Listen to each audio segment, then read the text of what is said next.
my story. So my husband and I have been trying to have a baby for the last couple of years, and we were unable to have a child.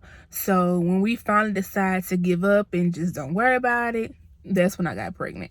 So I got pregnant and I had my son in April, right? I had him at 5 months. He did pass away.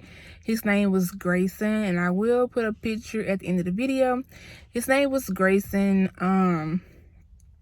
Yeah, and so I had him in April the 2nd to be exact. And ever since I had him, I had been bleeding nonstop. Like I was flowing a river, y'all. Like nonstop, no break, just flowing. And I was dealing with it because in my mind, I felt like it was going to stop because I wanted another baby. My husband wanted a baby. We just wanted one more child, like one more. But it didn't work out that way. So I went to my OBGYN and was discussing with him, you know, what happened or whatever. Let me go back. One day in like May, I was bleeding to the point where I couldn't walk. Like if I stood up and walked 2 steps, I had a trail of blood following me everywhere I went. So my husband finally made me go to the hospital. I went to the hospital, ended up admitting me because I am on blood thinner as well. Something dealing with pregnancy gives me blood clots. I don't know what it is, but every time I get pregnant, I get a blood clot. If I get on birth control, I get a blood clot. I don't know why, but I got my first blood clot when I was a senior in high school. I had started some birth control pills to try to help regulate my cycle because it was heavy then too. And those birth control pills gave me blood clots in my legs and in my lungs. So that's how that started. So they admitted me in the hospital and they gave me some medicine, and whatever the medicine was they gave me, it stopped my bleeding, right? So I thought I was good. So they sent me home or whatever. I was doing good. The next day, I'm back bleeding like a goddamn hog. So my husband made me go back to the hospital. Went back, they admitted me again. So this time, my doctor ordered a D&C. When I did my D&C, come to find out that I had a fibroid tumor.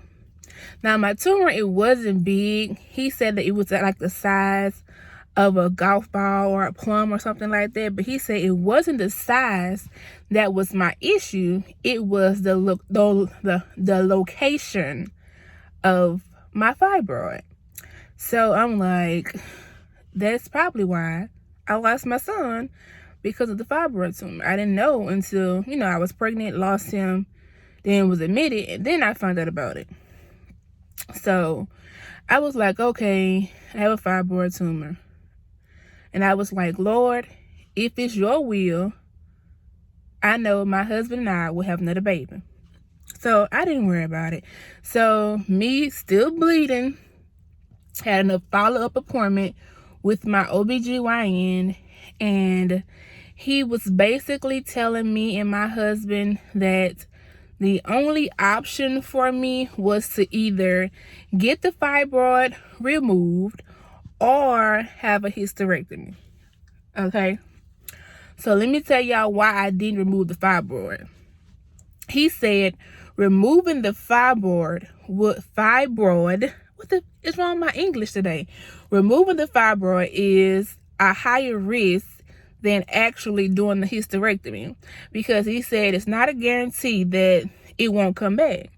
So I'm like, I can have this surgery and it still come back and I still have bleeding. So why not just eliminate my problem altogether? Because, you know, us black women, it's easily to get cancer and stuff like that. So I was like, you know what?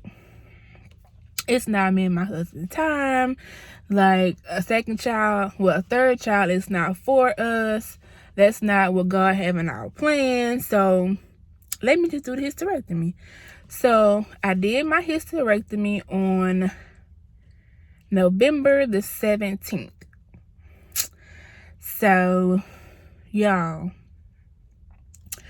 it wasn't painful. Well, look, my biggest issue is that I'm a plus size girl. Okay, I have a little fluff, you know, like I'm not a skinny girl, and I was concerned about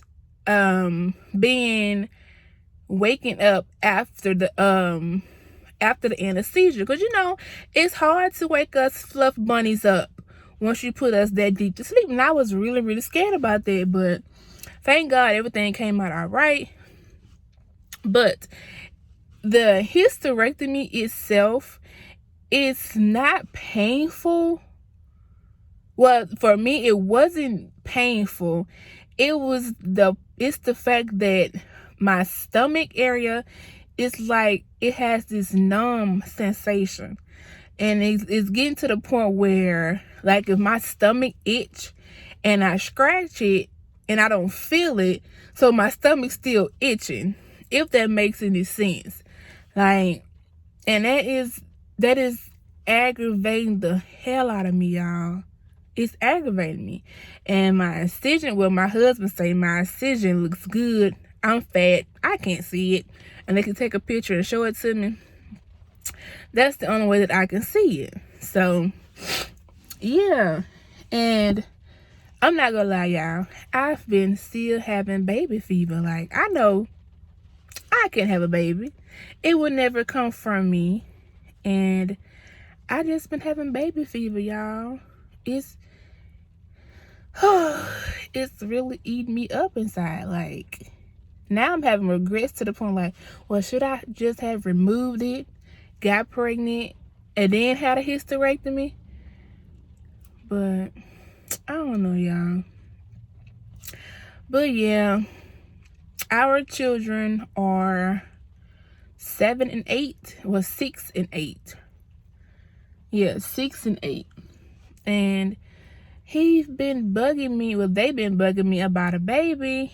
And like, then I go in depressed mode because they don't know but they don't know that I can have any kids. So then my husband be like, y'all talk about something else, because he know how that makes me feel. And I know my kids want another sibling, and mommy can't do that. And is he gonna hit me, y'all? Like, what? Please hit me. UPS money. Yes. But anyway, y'all, that really be hurting my heart. To know that I want a child, can't have a child. And then y'all know what else I be thinking about? I be like, what if my husband go out and find a female that can give him a baby? And that's something that I cannot do. I can't. Yeah, my mind be going 90 to nothing. For real. Non-stop. Yeah, I just don't know. But that is my story of why I had to get a hysterectomy. It wasn't nothing extravagant, nothing exciting. I just had to get a hysterectomy. But I ain't gonna lie, your girl has been enjoying this and not having a period situation. Oh, another thing I want to talk about, y'all. If y'all had a hysterectomy, please comment down below what y'all sex life was like, because I'm nervous as hell. My 6-week appointment on the 28th, and I'm nervous. Like, what if you get in there and it break or something? Like, what if my cootie ain't good no more? Well, let me not say that for YouTube and block my video. But I'm just saying though, like, do it hurt? Like, I don't know what to expect. Is it still gonna feel the same? Because I need my woo-ha to be in A1 condition. Like your girl been really stressed out about that. Like, I really have been stressed out about that. Like, then husband been worrying me because he haven't had none since months before the surgery, and the surgery was in November. He probably had it like 3 times since I had my son. And I had him in April. So husband is going up the wall, y'all. And your girl is scared. It's scared. But anyway, that's my story of why I had to get a hysterectomy. And at the age of 27, I only have one child. I have one stepdaughter, but I have one son. And I guess he's going to be mommy's only child. But like this video, comment, subscribe. If y'all have any questions, let me know. If you're thinking about doing it, girl, are you through with kids? You don't want any more kids? Girl, do it. Do it today. But all right, y'all. I'll talk to y'all in my next video. Peace.